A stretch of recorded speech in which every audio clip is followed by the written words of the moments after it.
Boa noite. Ei, boa noite, tudo bem, Corina? Tudo bem, e você, Abel? Tudo bem, satisfação falar contigo. Igualmente. Boa noite para todo mundo que está aí.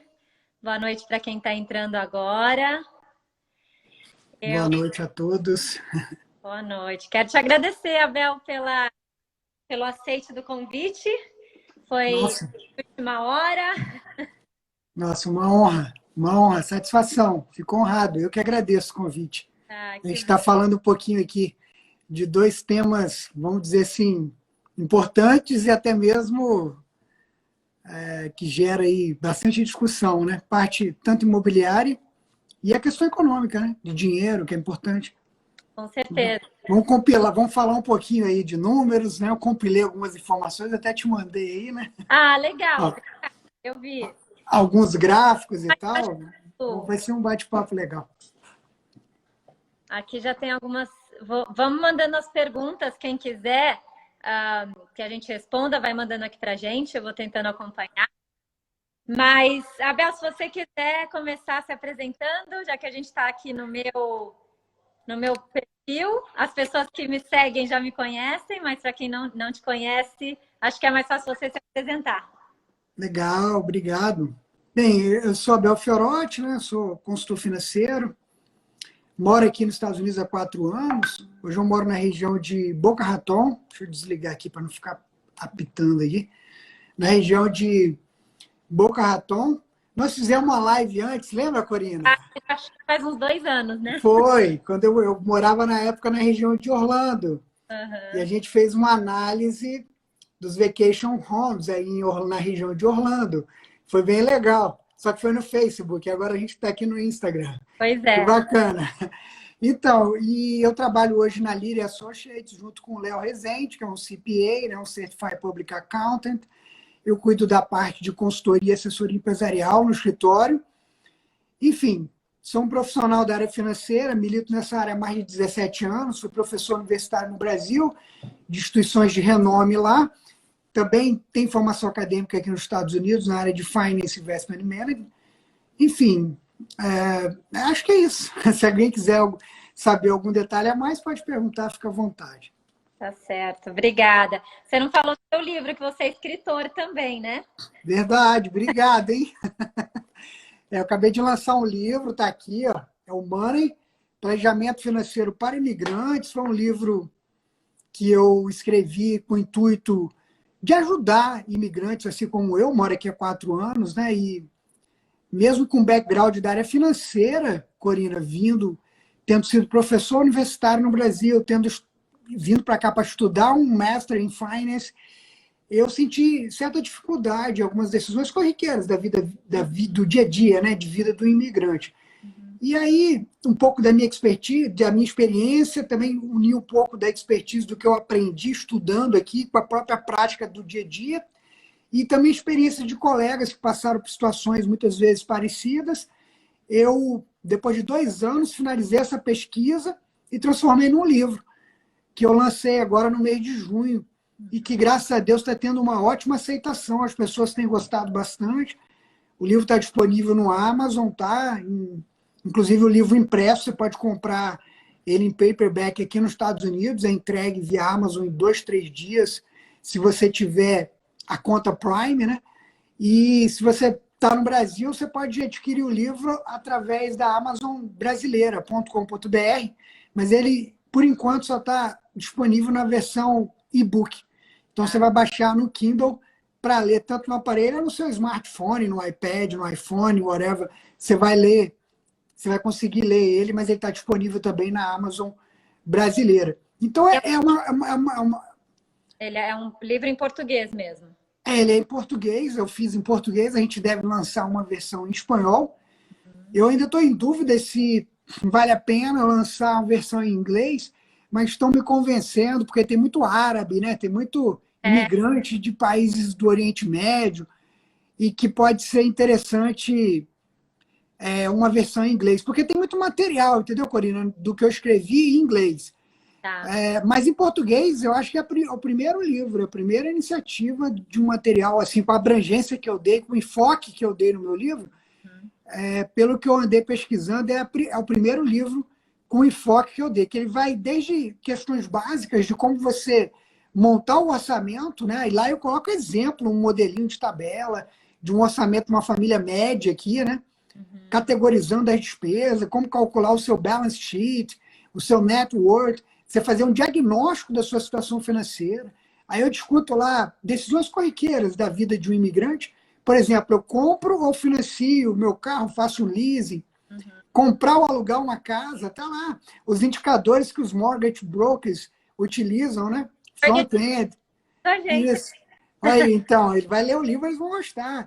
A questão do back-end, do front, né? Para fazer aqueles indicadores de quantos por cento da sua renda você vai se qualificar. Aí eu dou algumas dicas, do ponto de vista financeiro, obviamente, de como você se planejar para adquirir a sua moradia aqui nos Estados Unidos, enfim. Legal. E depois eu parto para uma área de investimento, né? Eu vi um vídeo que você postou sobre, até se você quiser falar um pouquinho sobre isso, sobre a questão da preparação para a faculdade das crianças. Tem muita gente que está chegando do Brasil e com crianças. Eu tenho Florida Prepaid, não sei qual a sua opinião a respeito disso. Se você puder falar quem é americano, né? Para quem é brasileiro que já está aqui há muito tempo, né? É um bom programa, sem sombra de dúvida. Enfim, existem hoje, para você preparar para o seu college, né, existem programas privados que você pode fazer, né, aplicações de acumulação, muitas vezes atrelado a algum instrumento de seguro de vida, que consegue atingir. Assim, eu não exploro no livro produtos específicos, entendeu? Eu até alerto que você deve procurar os profissionais devidamente licenciados para poder te orientar qual é o produto mais adequado para o seu objetivo. Até porque cada caso é um caso, a gente não pode, né, generalizar. Mas eu abordo principalmente os aspectos relacionados ao planejamento, à decisão. Por exemplo, a pessoa está no Brasil e ela quer financiar, ela quer bancar, né, na verdade, os estudos do seu filho nos Estados Unidos. Tem que se planejar, é possível, né? Existe instrumento. É lógico que muda a situação de quem está no Brasil e de quem está aqui. Por que eu digo isso? Porque eu escrevi um livro também pensando em muitas pessoas que estão no Brasil e que têm interesse de vir para cá. Legal. E, para minha surpresa, muitas pessoas que já moram aqui há muitos anos têm lido o livro e têm me dado feedbacks assim, muito interessantes. Eu tenho ficado muito feliz, porque a maior alegria para o escritor, para um professor, é o feedback, é gratificante quando a pessoa lê, né, e fala assim, pô. E aí eu tive feedback de pessoas que já moram aqui há 20 anos, falam, pô, Abel, eu li o seu livro, se eu tivesse lido antes de eu vir para cá, lá no início, eu teria tomado, de repente, decisões um pouco melhores, etc. E eu não tinha essa expectativa, né? Eu escrevi muito assim, talvez para aquela pessoa que está lá no Brasil, que está pensando em fazer esse movimento que eu fiz 5 anos atrás, entendeu? Foi pensando nesse público, vamos dizer. Mas acabou que pessoas que já estão aqui há um bom tempo também têm se identificado, têm gostado. Então, eu fiquei bem feliz aí com a repercussão. E lá a gente aborda investimento. Só para concluir, eu falo de ações, fundos, tá? Renda fixa, como funciona todo o marco, vamos dizer, regulatório do ambiente de investimentos aqui nos Estados Unidos. Enfim, é bem abrangente, são 247 páginas. Eu tenho 3 páginas só de links, onde ele vai buscar maiores informações sobre college fund, sobre investimento em ações, sobre financial planning, enfim. Tem muita informação, porque eu abordo no livro. Eu ajudo, mas eu não tenho a mínima pretensão de esgotar o assunto, muito pelo contrário. O objetivo é ajudar com que o leitor crie um modelo conceitual, né? Identifique um modelo conceitual, mental, para ajudar ele a tomar boas decisões financeiras. É isso que o meu objetivo é esse, mas jamais ter pretensão de esgotar qualquer assunto, até porque é muito amplo, né? Eu dei uma abrangência muito grande. Cada assunto dá para você escrever um livro sobre o assunto. Verdade, dá sim. Então a ideia foi dar um overview mesmo, uma visão geral. Eu vou ver se eu pego então no Amazon. Legal, vai ser uma honra. Eu quero feedback, hein? Pode deixar. Eu tô aqui, eu acho que eu tô aqui há 16 anos. Eu acho que eu tô falando 15 anos, há 3 anos eu falo que eu tô aqui há 15 anos. Eu devo ter 16 ou 17 anos já. Já tem bastante experiência, né? Bem mais que eu. Mas muita coisa a gente aprende na prática, né? E às vezes a gente tem que errar muito para aprender. Então, eu sou da opinião que se a gente não precisa passar por esse momento de ter que errar e muitas vezes significa perder dinheiro, por que não, né? Acho que vale a pena aprender com os especialistas e com quem também tem coisa a ensinar. Mas legal, vamos começar então a falar sobre economia. Eu estava pensando, de repente, da gente falar um pouquinho sobre o que está acontecendo nesse momento com os Estados Unidos. Você me mandou até antes da gente começar aqui um gráfico sobre o desemprego. Eu sei que desemprego é um super determinante e a gente viu que ele já está melhorando bastante, né? Ainda está bem, está 8%. 8,4%, né? Essa crise, se a gente fizer um pouco uma análise um pouquinho histórica, né, dessa crise do coronavírus, que é uma crise de cunho de saúde, mas que afetou não só a economia dos Estados Unidos, mas a economia praticamente de todo mundo. Mas é importante fazer uma análise histórica, se você me permitir, Corina, porque os Estados Unidos vinha 131 meses seguidos de crescimento econômico pujante. E eu me lembro que eu mudei para cá em 2016, eu vim estudar, né, fazer um mestrado justamente na área de finanças e economia. Uhum. E era época de eleição do Donald Trump contra Hillary Clinton, isso há 4 anos atrás, eu cheguei aqui em agosto de 2016. E, inclusive, acompanhamos a apuração em plena, lá na faculdade, né? Montaram uma sala, os alunos, o professor acompanhando, e tal. Foi uma experiência até interessante. E o que aconteceu? Desde aquela época, eu já lia vários artigos de especialistas, e eu morava em Connecticut, e eu trabalhei no Investment Bank, lá na região de Nova York. E eu tinha um termômetro muito apurado, e naquela época, digo porque hoje eu moro na Flórida, né? Eu moro em Boca Raton. E naquela época, alguns analistas já diziam que o mercado de ações estava muito aquecido, que poderia vir uma bolha, que uma crise viria e não tardaria muito, etc. Foi passando. O Trump ganhou. O Trump, apesar de toda a sua polêmica, tomou algumas decisões que tiveram impactos, sim, positivos na economia americana, porque gerou, de fato, um incentivo e houve um crescimento. E o desemprego caiu para um menor nível histórico nos últimos 50 anos. Isso em fevereiro de... Eu não sabia, 50 anos. Dos últimos 50 anos de medição, o Unemployment Rate, que é o índice de desemprego, importante dizer que esse índice é uma pesquisa que é feita, né, nas famílias americanas, é um pouco diferente do pedido de seguro-desemprego, que aí é um número que é quantas pessoas foram lá pedir o benefício. Né? O índice de desemprego é um survey, né, uma pesquisa que é feita para fazer uma apuração de como é que está o mercado de trabalho. É um relatório muito compreensivo, publicado, né, todo mês pelo Bureau of Labor Statistics, onde você consegue ali várias informações interessantes, acaba sendo um leading indicator para quem trabalha com planejamento e formulação e previsão econômica, né? Ou seja, é um indicador que nos demonstra uma previsão do que pode acontecer com a economia nos próximos períodos, o que pode nos ajudar, em alguns casos, ajudar a gente a desenvolver ou elaborar prognósticos, o que é muito importante no processo de planejamento, né, quando você vai tomar algum tipo de decisão.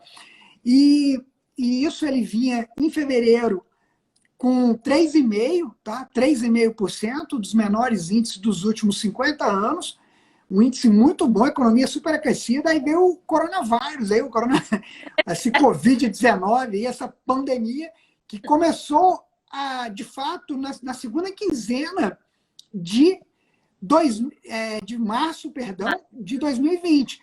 E aí já teve um impacto direto, porque houve um lockdown, lembra? Foi quando começou a parar a economia. A gente, naquela época, achava que ia ficar parado uma semana, 15 dias talvez, mas estendeu demais, né? Ninguém sabia.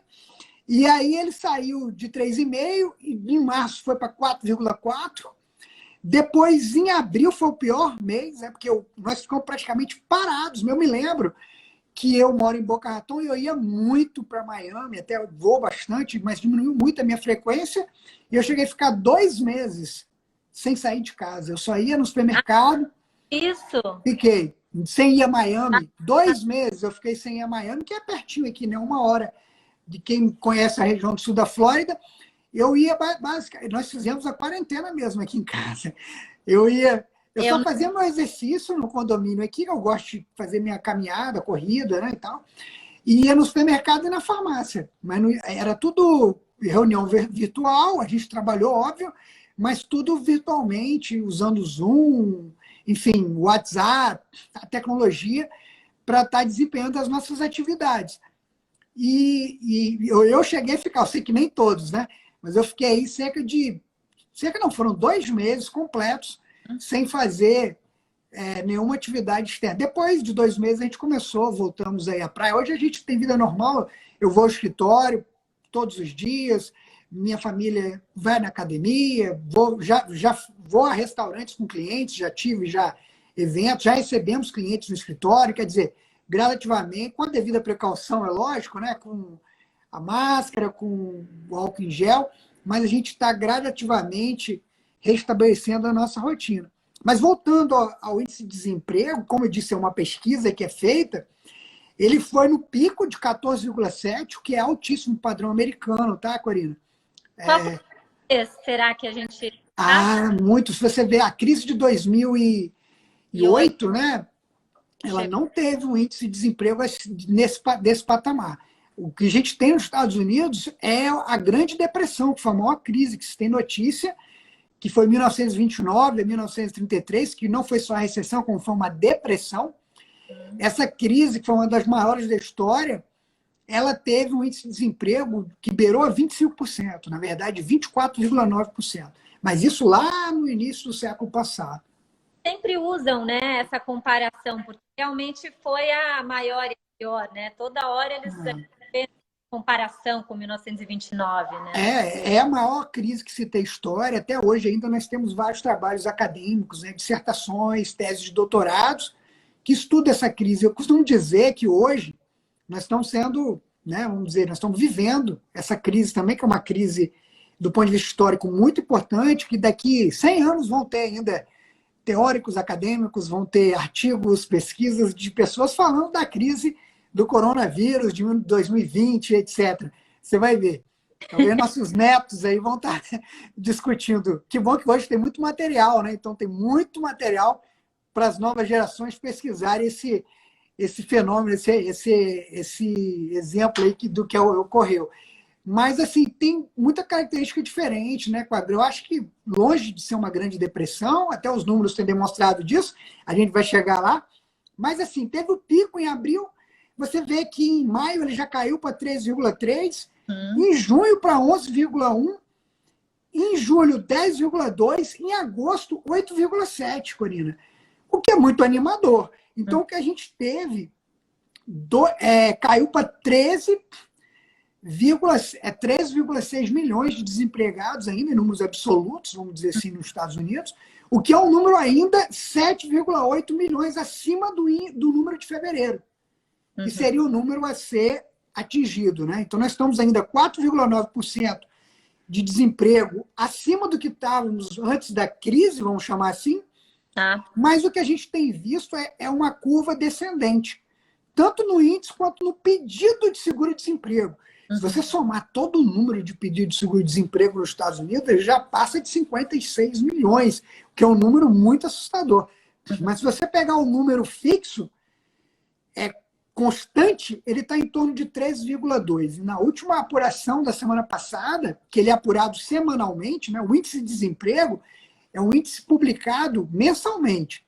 E o índice de pedido de seguro-desemprego, toda quinta-feira ele é divulgado. Então, amanhã, nós teremos um novo número sendo divulgado aqui nos Estados Unidos. Então, a última apuração que foi publicada em 3 de setembro, referente a 29 de agosto, nós tivemos aí cerca de 881 mil pedidos de seguro-desemprego. Antes da crise, esse número não passava de 100 e pouco, 200. Então, ainda nós estamos com um número muito elevado, né? Ainda.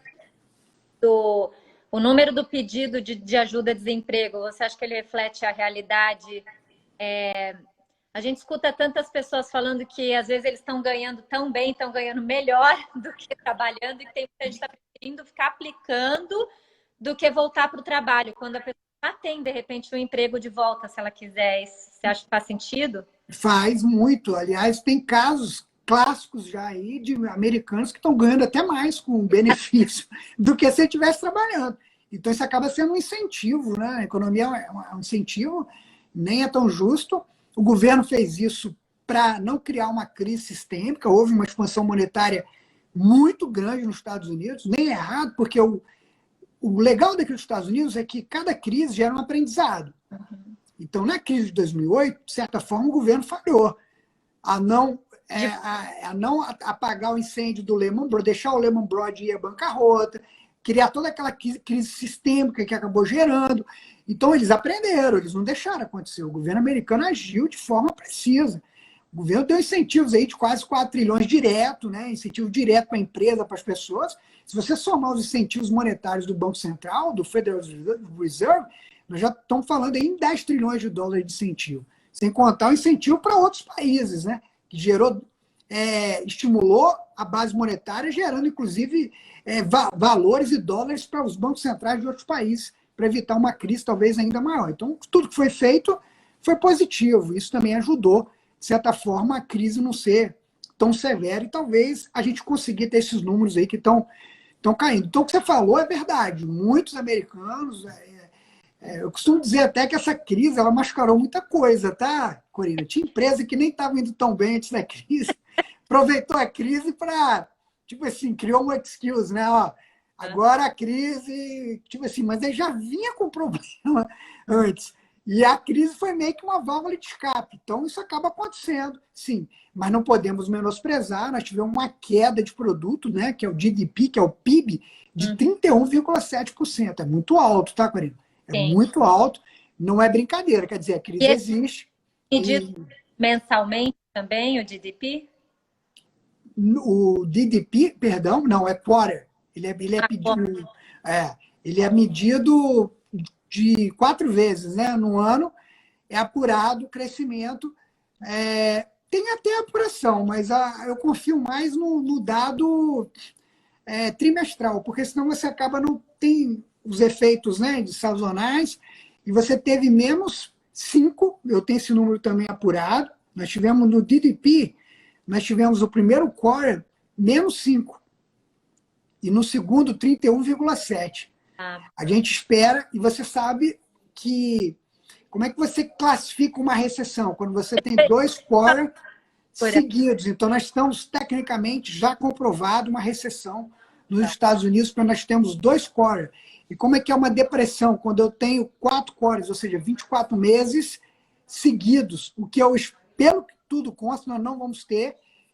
Pelos números que você vê que o desemprego está caindo, você vê que o pedido de seguro-desemprego está caindo, ainda existe essa apreensão devido à questão do número de casos infectados, mas a partir do momento que tiver um fato novo, uma vacina, etc., as pessoas se sentirem mais seguras, eu acredito que essa curva vai refletir e talvez a gente não tenha outro quarter negativo, entendeu? E aí não vai caracterizar aí uma recessão, sim, já está caracterizada. E antes de comprovar, vários economistas já afirmaram, lá em abril, né, já estamos em recessão. Já afirmaram, antes dos números serem comprovados, o que foi demonstrado. Eu lembro que eu assisti uma live, né, da economista-chefe do Morgan Stanley, e ela previa 36% de queda para esse segundo quarter, e deu 31,7%. Então, os modelos econômicos, de certa forma, previram de forma acurada, porque houve uma queda. Alguns setores sofreram muitos, né, Corina? Restaurantes, hotéis, né? Setor de turismo sofreu demais. Saiu até uma notícia boa, né, a respeito disso para o turista brasileiro. Depois, se você quiser, você pode repercutir um pouquinho. Saiu hoje, inclusive. Hoje do Brasil. Então.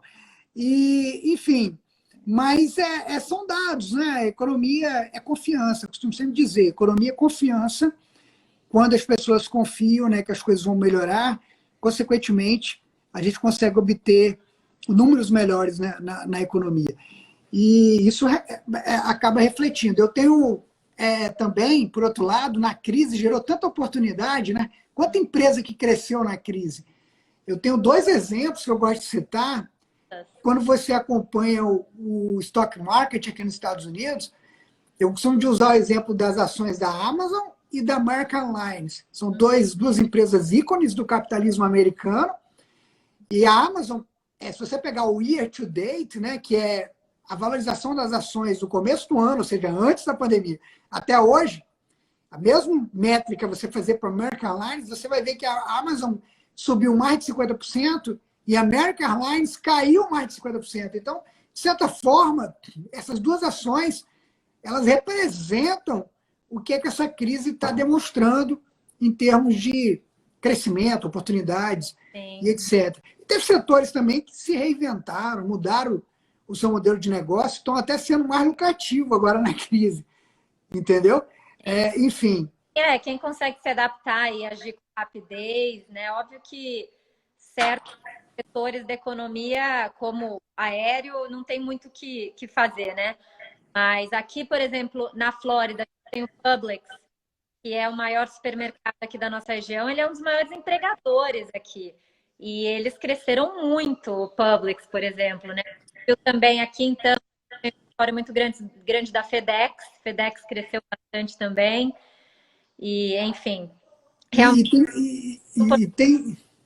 tem dados curiosos da crise, ô Corina. Eu estava falando, nem é nos Estados Unidos, é no Brasil, mas eu vi que teve uma amiga que comentou aí, construção civil está bombando lá em Uberlândia, etc. O que eu quero dizer? Esse amigo meu, ele é dono de uma indústria de imóveis.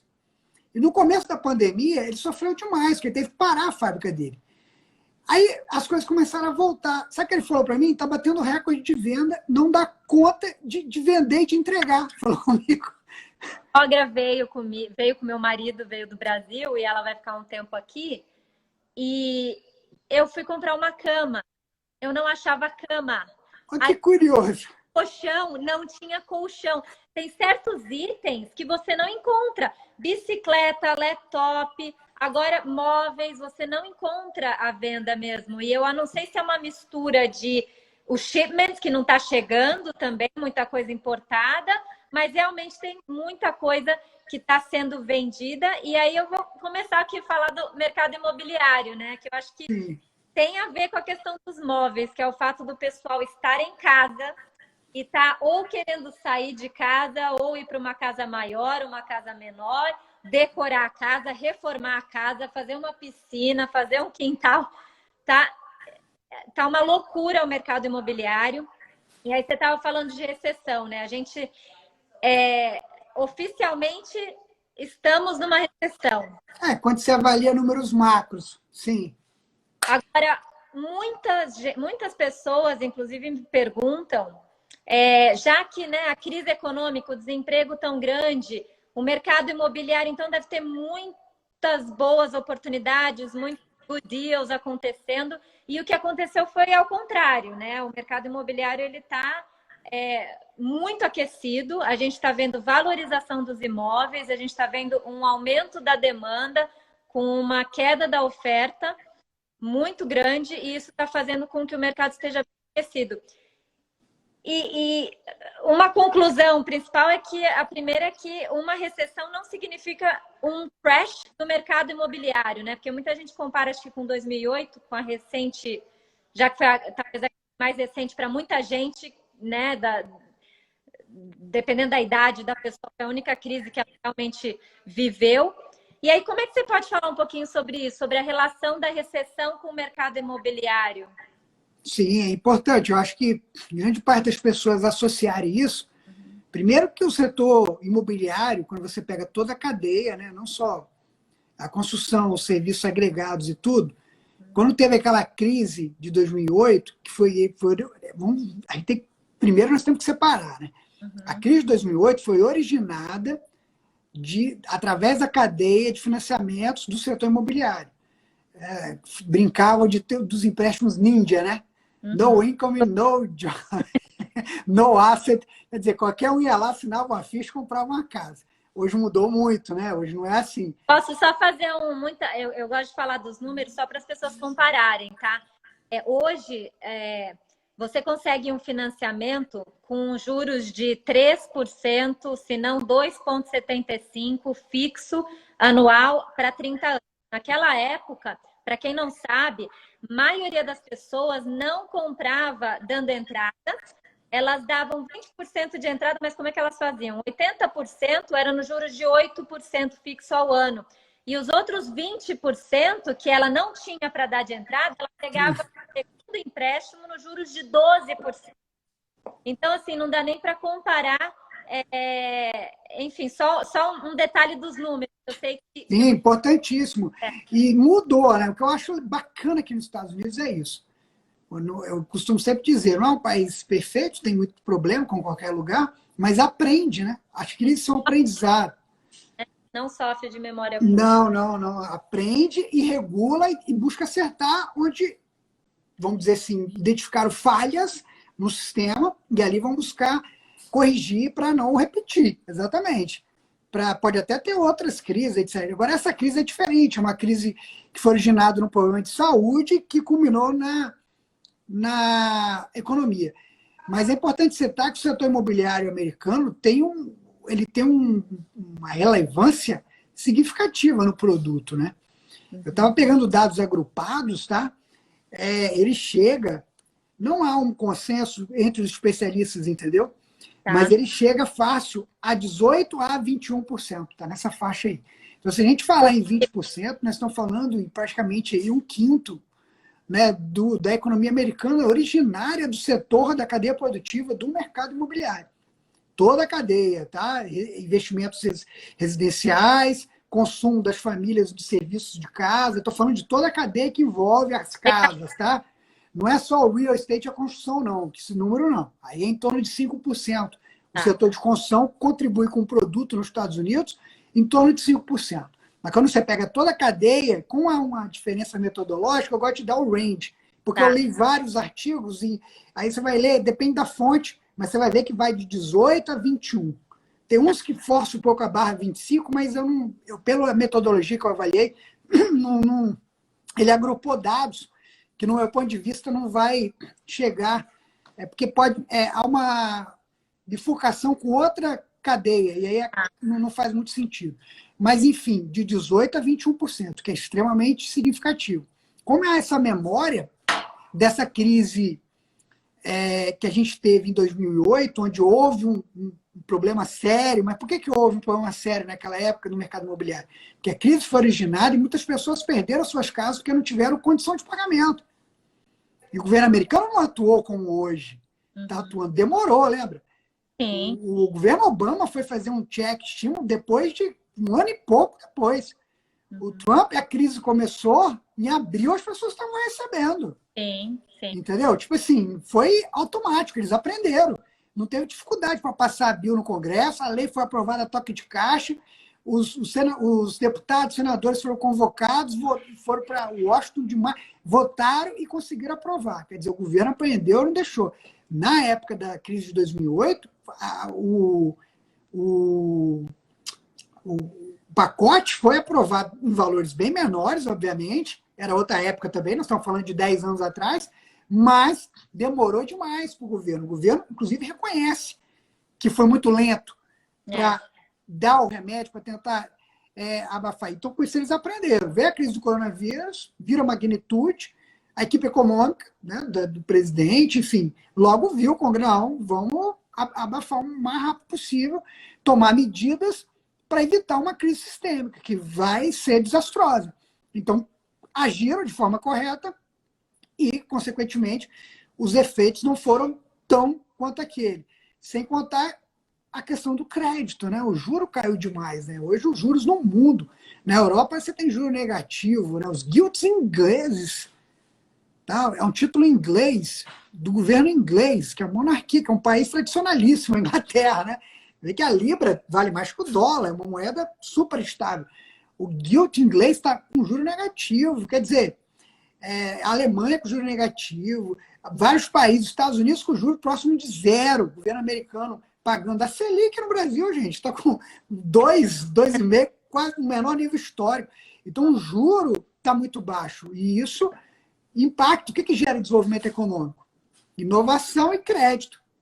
Numa época de crise, as pessoas inovam e tudo, mas muitas vezes leva tempo para inovar, para um novo desenvolvimento de um novo produto entrar no mercado, né? Para criar uma ruptura, mudar uma indústria, leva tempo. O crédito, ele oportuniza, né, o crescimento. Então, o que acontece? No mercado imobiliário, o crédito hoje está fazendo uma diferença enorme. Sim. Como você falou, imagina eu fazer um financiamento de uma casa. Imagina, por exemplo, você mora de aluguel. Uhum. E você vai financiar uma casa. A sua conta não é só do ponto de vista do investimento. Você tem que pensar que você paga um aluguel hoje, correto? E em épocas de crise, dependendo do local, o aluguel está subindo de preço. Olha só, o aluguel está até subindo, dependendo da localidade. Porque o imóvel depende muito do local, né, Corina? Depende muito do local. Você pode falar isso muito bem. Eu fiz um vídeo recentemente, um vídeo longo, 20 minutos de vídeo, explicando o que está acontecendo e comparando e trazendo números, trazendo para a realidade. E eu sei que muita gente, às vezes, está assistindo uma Fox ou uma CNN, e você tem ali números nacionais, que não necessariamente vão mostrar o número do estado da Flórida, e aqui dentro da Flórida a gente tem mercados completamente diferentes. Um indicador importantíssimo para o mercado imobiliário é o Month Supply Inventory, que é o tempo que você leva para que todos os imóveis ativos no mercado hoje sejam vendidos, né? E se você tem um supply de 6 meses, você tem um mercado balanceado, é um mercado talvez mais saudável, né? Seria o ideal, onde é bom para todo mundo. Abaixo de 6 meses, a gente tem um seller's market e acima um buyer's. Aqui em Tampa, dependendo do CEP, você vai ter um mercado, mas no condado Hillsborough, de modo geral, a gente está com 1,15 de inventory. Nossa, então o mercado está vendedor aí.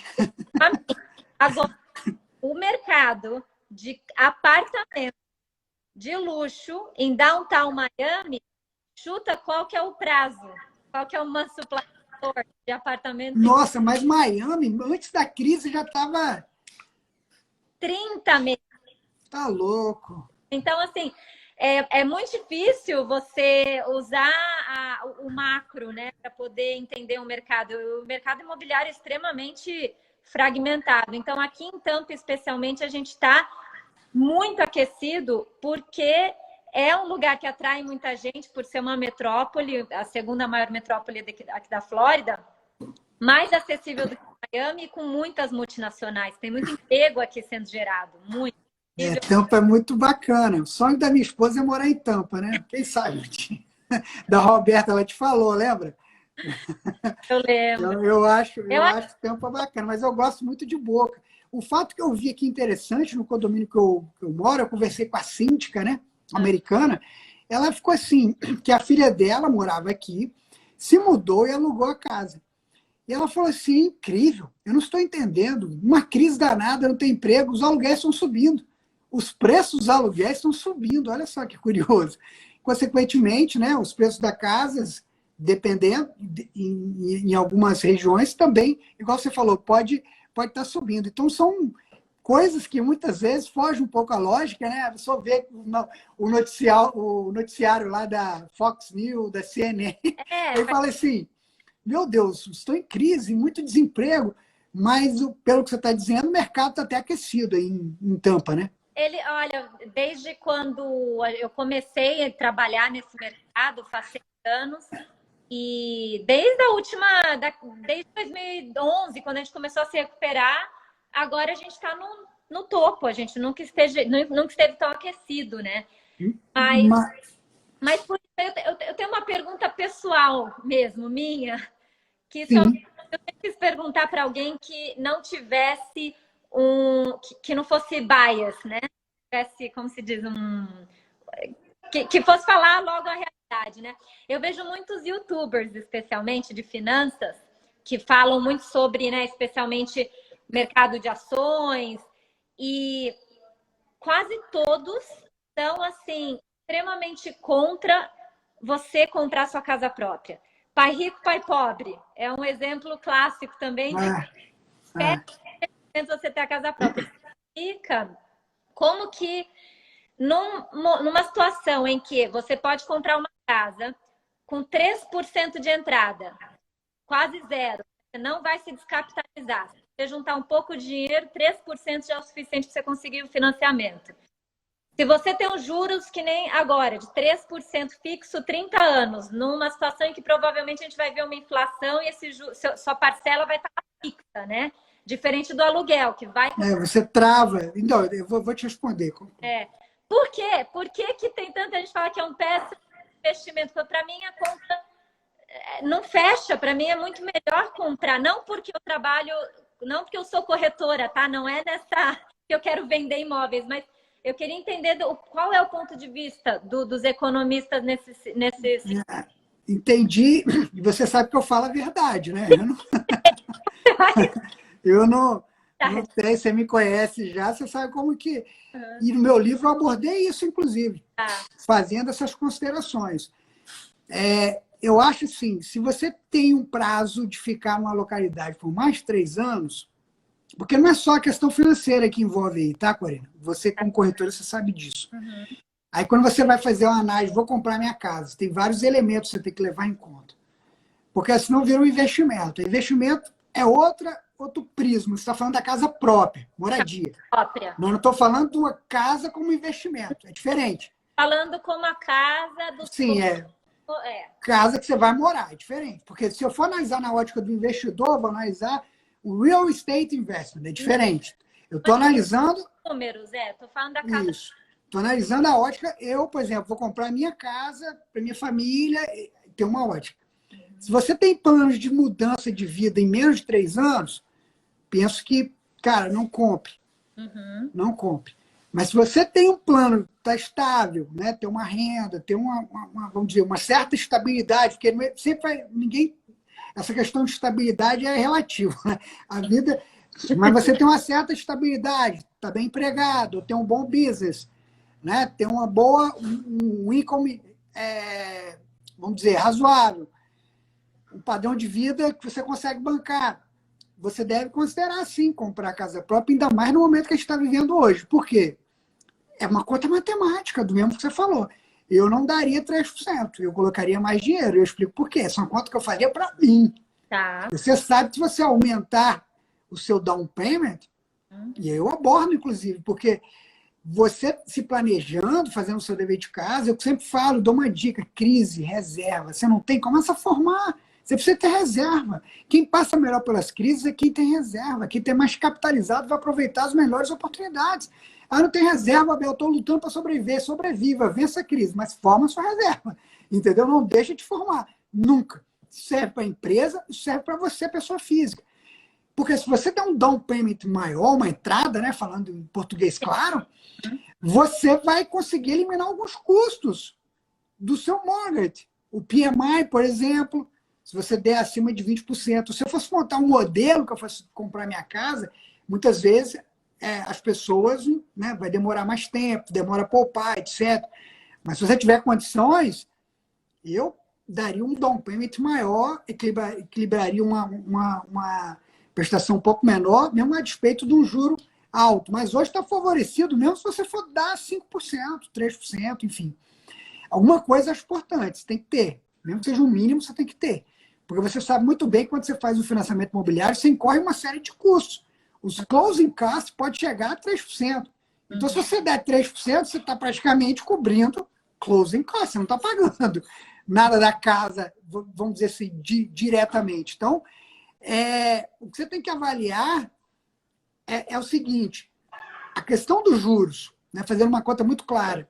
Inflação tradicional em países de economia estabilizada de primeiro mundo, né, um país desenvolvido como os Estados Unidos, historicamente de 2,5% a 3%. Se você vai pagar um juro abaixo de 3, até 2,5%, eu vi, tá? Aqui no sul da Flórida. Quem tem um bom crédito, sim. Vi amigos meus financiando com 2,5%. 2,5%.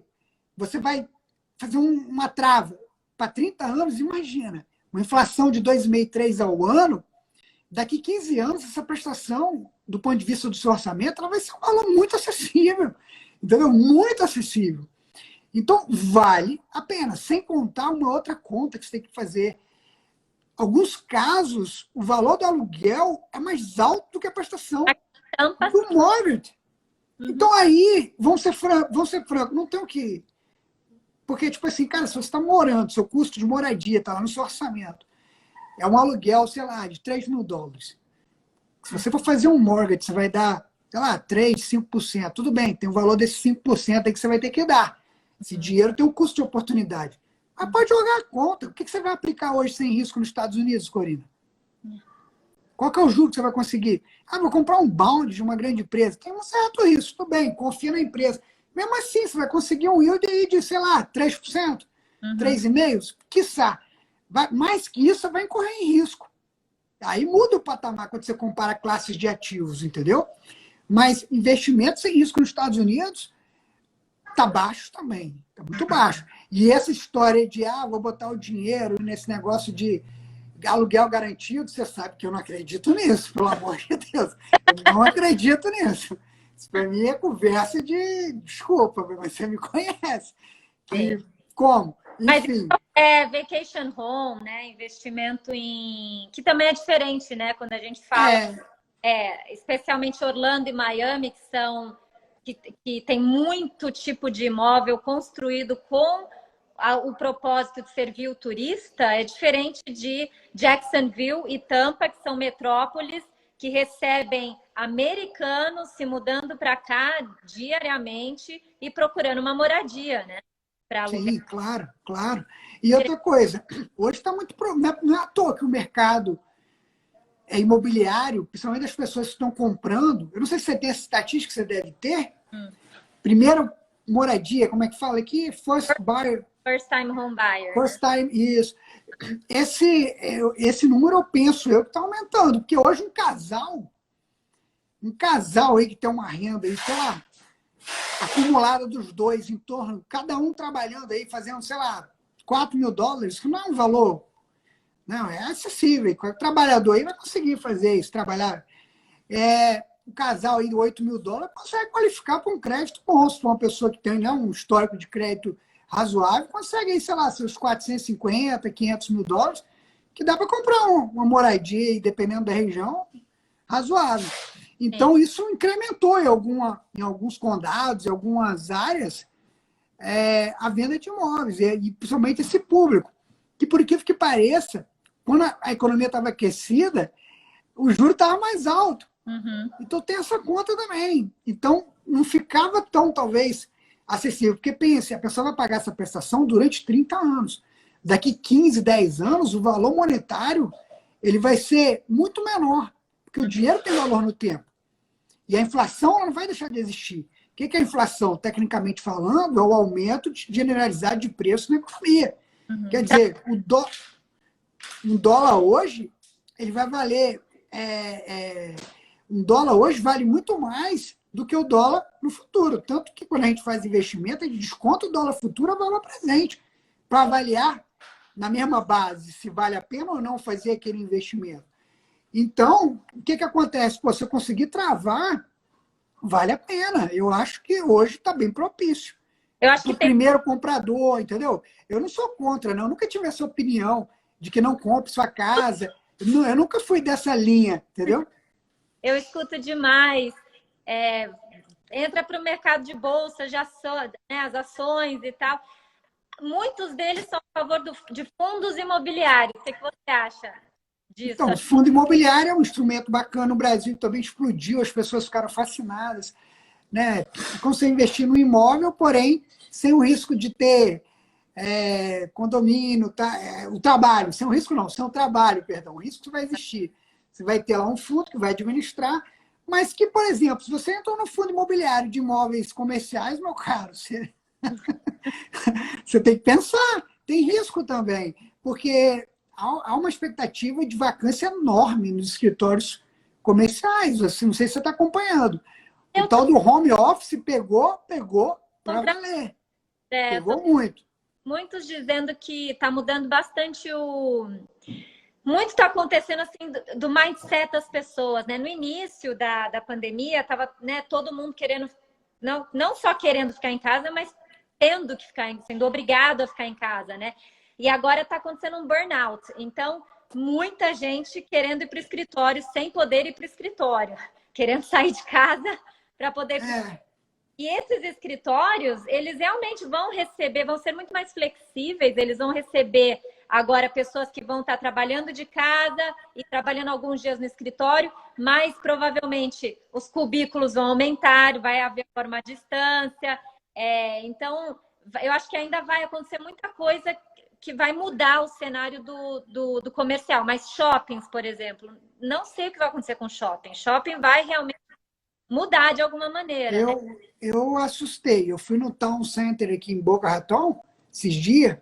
Fui lá, era aniversário de casamento meu e da Rob. Fui comprar um presente. Fui lá. Eu assustei, Corina. Triste, né? Eu assustei quando eu entrei no shopping. Eu vi aquilo, eu falei, gente, fiquei assim. É triste, né? Porque eu gosto do shopping, acho que é um lugar bacana. Você vê tantas tendências, né? Novidades, as pessoas. Enfim, acaba sendo um catalisador de inovação também. Mas eu fiquei preocupado. E quando eu disse a questão de imóveis comerciais, porque as grandes companhias, isso é no mundo, tá? Grandes bancos, grandes conglomerados já estão com essa tendência, já é decisão que vem top-down, de colocarem os funcionários, grande parte do contingente dos seus funcionários, trabalhando a partir de casa. Porque descobriram, foram obrigados, que a produtividade não caiu, em alguns casos até aumentou. A cair, viu? É isso que eu estava conversando com o diretor do Citibank. Ele falou que a produtividade agora é por causa do burnout. As pessoas já estão... Enfim, eu acho que a gente ainda vai adaptar, vai ter mais um pouquinho. Eu acho que vai ficar pelo híbrido, né? Tipo, 3 dias de casa, 2 dias de escritório. Mas outra coisa que eu queria comentar sobre a questão da casa, porque eu questão aqui com o livro, essa questão de que quando eu botei cada capítulo do meu livro, eu coloco o que eu chamo um quadrinho, Dicas do Consultor. E eu simplesmente passei essa visão. Se você morar de aluguel e não comprar sua casa, você corre risco também do proprietário pedir a casa. E às vezes você adorava aquela, né, comunidade, aquele condomínio, você vai ter que sair. O proprietário vai pegar e falar assim, cara, ó, sai, o contrato não vai ser renovado, pronto. E os aluguéis aqui são de 1 ano, né? E uma vez que né, não é um prazo tão longo, então o proprietário pedindo, a pessoa simplesmente... E se você compra a sua casa, você também não está correndo esse tipo de risco. Então tem vários elementos. Agora, eu sou favorável. Na maior parte das vezes, a pessoa comprar a casa dela é uma realização. E outra coisa, quantas famílias americanas, quiçá a maioria, o grande ativo da vida deles é a casa, é o maior patrimônio, entendeu? Tipo assim, é o que ele deixa de herança lá para a família, é a casa. Muitas vezes com o seguro de vida, obviamente, no caso de falecimento, aquele mortgage quitado, é o que ele deixa de legado, vamos dizer, para aquela família. Isso é a realidade da grande maioria das famílias americanas aqui nesse país. O americano, ele tem uma visão bem interessante. Por exemplo, muitos deles poderiam quitar a casa e eles querem manter o financiamento. Você tem muita proteção quando você deve ainda a tua casa. Então, por exemplo, se você perder o seu emprego e você não pode pagar o seu aluguel, dali 30 dias estourando, você foi despejado. Agora, se você estiver passando... Eu já tive um corretor que ele foi para a corte, diante de um juiz, pedir que ele agisse a favor dessa pessoa que estava perdendo a casa numa foreclosure porque ele teve um câncer e parou de trabalhar. O juiz só dá mais 6 meses. Então, eu acho isso tão justo. E assim, as pessoas às vezes pensam que eu vou comprar e se eu perder meu emprego vou ter que pagar. Não. Você ainda vai ter como negociar, você ainda vai ter um equity. Então, enfim, por isso que eu realmente acho que faz sentido comprar, né? Mas como você está tendo reserva, fazendo um bom negócio no financiamento, entendendo as taxas, entendendo o custo do closing cost. Do ponto de vista financeiro, eu já fiz muita simulação. Eu comprar casa melhor, ponto ótimo. Nem todo mundo, gente, você tem que avaliar, cada caso é um caso. Mas vou comprar uma casa nos Estados Unidos, dá os 20% mínimo, você já elimina uma obrigação, você já vai estar, entendeu? Porque você vai continuar tendo o seguro da casa, mas aquele PMI, né, que é para o seguro do financiamento, você já vai eliminar ele. Então, quer dizer, o que eu imagino ser um ponto, assim, do ponto de vista financeiro, avaliando todos os trade-offs, obviamente, né, os ganhos e perdas, eu penso que seria um ponto mais adequado. Nem é 20, né? No meu cálculo chega a 25%. Tá. Mas, enfim, quando você tem uma taxa de juro boa, né? Jogando na planilha, você faz um optimization, né? Você coloca e vê o quanto que você consegue otimizar dentro do modelo financeiro, o quanto que tem que te dar de entrada, né, de down payment, o quanto que vai ser a minha prestação comparado com o aluguel, com todos os fatores, joga no modelo. Aí o modelo roda e vejo qual é o resultado. Aliás, já ouviu o acrônimo, acho que é acrônimo em português. O mercado imobiliário é ideal. E a pergunta é, qual seria o outro tipo de investimento que é ideal como mercado imobiliário? Que tem o I, que é para interest, que você pode deduzir os juros no teu imposto de renda, D para depreciation, que você pode depreciar o imóvel e pagar menos taxa, E para equity, você está construindo equity ao pagar o teu financiamento. A qual faltou I de o E é de appreciation, que ela vai apreciando, vai valoriza ao longo do tempo. O L leverage, né? O que você consegue investir com o dinheiro dos outros, né? Usando o dinheiro do banco. Então, enfim, eu acho que é um... Não, é um mercado fantástico, é relevante, tem um peso significativo e para muitos, você falar em investimento, como eu disse anteriormente, para a maior parte das famílias americanas, o maior investimento é a casa própria. Apesar de casa própria, tecnicamente, não ser considerado um investimento. Não é para, tipo assim, meio confuso. Para financiado, a casa não é tua, né? A casa é do banco. Não, mas assim, porque casa própria, ninguém compra uma casa. Quando a gente fala em investimento, você está investindo hoje, tecnicamente falando, eu abro mão de um recurso hoje, esperando um benefício no futuro. Quando é sua própria casa, você não está pensando em comprar sua casa para vender. Mas ela naturalmente valoriza ao longo do tempo, né? Mas é de 5 a 10 anos, dependendo da região. Menos que isso. Eu até diria que você comprar uma casa, por isso que eu falo, comprou uma casa e você pensa em mudar com menos de 3 anos, não compra. Se você pensa em mudar em mais de 5 anos, menos de 5 anos para cima, aí pode ser. Se o mercado cair nesse meio tempo, você vai perder dinheiro, né? O mercado é cíclico. Então, por exemplo, do ano passado para cá teve valorização de mais de 5%. Não, mas não só é o mercado, tem tarifas, né? Por exemplo, agora está o pessoal com refinanciamento. Eu vi uma planilha aqui de refinanciamento que eu falei, não faz. Não Não, a conta não fechava. O juro é menor, mas o que carregaram de FII em cima do rapaz, eu falei, não, joga na planilha, faz conta aí, calculamos. Cara, olha aqui o que estou te cobrando. Aí o que ele fez? Ele vai fazer. Mas ele foi negociar de forma mais, vamos dizer assim... robusta, né? Ele foi com substância. Chegou lá no cara e falou aqui, não posso carregar isso não, porque eu estou pagando um juro de tanto, é verdade. Mas eu já paguei isso tudo na minha compra. Agora você vai me refinanciar com um juro mais barato, é verdade. Mas eu não posso carregar esse monte de taxa aqui, não, senão tudo que você me deu de juro eu perdi nas taxas. Não justifica, entendeu? Vai cair nossa live, a gente tem 20 segundos. O papo, poxa, obrigado. Podia ficar aqui batendo papo. Quero agradecer, Abel, obrigada.